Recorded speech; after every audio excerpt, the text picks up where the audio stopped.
मृत्यु, जिससे हर इंसान डरता है। पर क्या मृत्यु सच में अंत है या आत्मा की एक नई यात्रा की शुरुआत? गरुड़ पुराण में भगवान विष्णु ने गरुड़ जी को जो ज्ञान दिया वो केवल मृत्यु का वर्णन नहीं बल्कि जीवन जीने की सही दिशा भी देता है। ये वो रहस्य है जो हमें समझाता है कि शरीर मिटता है पर आत्मा अनंत है। जब मनुष्य का अंतिम समय आता है, सांसें धीमी होने लगती हैं, आंखें भारी हो जाती हैं, शरीर शिथिल पड़ जाता है, पर उसी क्षण एक अद्भुत घटना घटती है। आत्मा शरीर से अलग होने की तैयारी करती है। परिवार वाले पास खड़े रो रहे होते हैं, कोई हाथ पकड़कर रोकना चाहता है, कोई डॉक्टर को बुला रहा होता है, पर उस समय आत्मा एक अलग ही अवस्था में प्रवेश कर चुकी होती है। वो सब देखती है, सब सुनती है, पर कुछ कर नहीं पाती। गरुड़ पुराण कहता है, आत्मा कभी नहीं मरती। मृत्यु केवल शरीर का वस्त्र बदलना है। जैसे मनुष्य पुराने कपड़े त्याग कर नए धारण करता है, वैसे ही आत्मा एक शरीर छोड़कर आगे बढ़ती है। वीडियो को आगे बढ़ाने से पहले आप सभी से विनम्र निवेदन है, इस दिव्य ज्ञान को अधिक से अधिक लोगों तक पहुंचाने के लिए वीडियो को लाइक करें, शेयर करें और कमेंट में लिखें हर हर महादेव। मृत्यु के उस सूक्ष्म क्षण में जब अंतिम सांस निकलती है, आत्मा शरीर के सिर के भाग से बाहर निकलती है।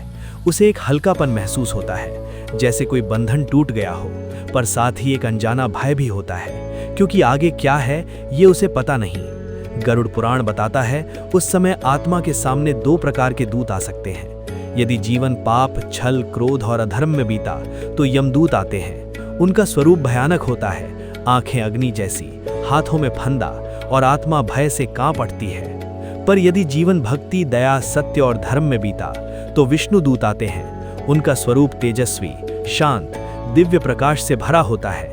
उन्हें देखते ही आत्मा का भय समाप्त हो जाता है। कमेंट में अभी लिखें हर हर महादेव, ताकि आपकी भक्ति इस पवित्र वातावरण से जुड़ सके। हे प्रभु, मैंने जीवन में जो भी गलतियां की, जानकर या अनजाने में जो पाप हुए, उनके लिए क्षमा चाहता हूँ। मुझे अपने चरणों में स्थान दीजिए, मेरी आत्मा को शांति दीजिए। आत्मा जब शरीर छोड़ देती है तब उसकी यात्रा शुरू होती है। ये यात्रा यमलोक की ओर होती है। ये मार्ग आसान नहीं, ये कर्मों से बना हुआ मार्ग है। जिसने दूसरों को दुख दिया उसे वही दुख अनुभव होता है, जिसने सेवा की उसे शांति मिलती है।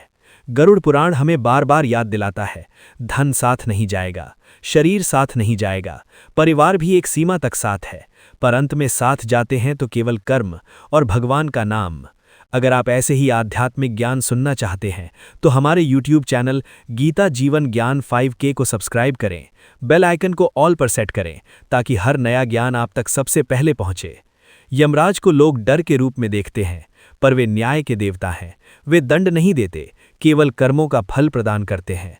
धर्मी आत्मा उनके सामने निर्भय खड़ी रहती है, अधर्मी आत्मा भय से कांपती है। भक्ति मृत्यु से भी बड़ी शक्ति है।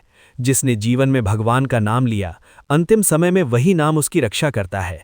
अंतिम स्मरण ही आत्मा की दिशा तय करता है। हे नारायण, जब मेरा अंतिम समय आए तो मेरे मन में केवल आपका नाम रहे, मेरी वाणी से केवल आपकी पुकार निकले। मेरी आत्मा को अपने प्रकाश में समा लीजिए।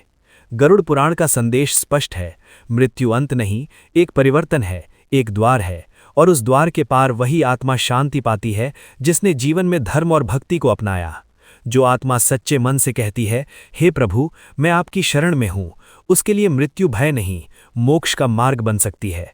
इसलिए आज अभी इसी क्षण से भगवान का स्मरण शुरू करें, क्योंकि मृत्यु का समय निश्चित नहीं, पर भक्ति का मार्ग हमेशा खुला है।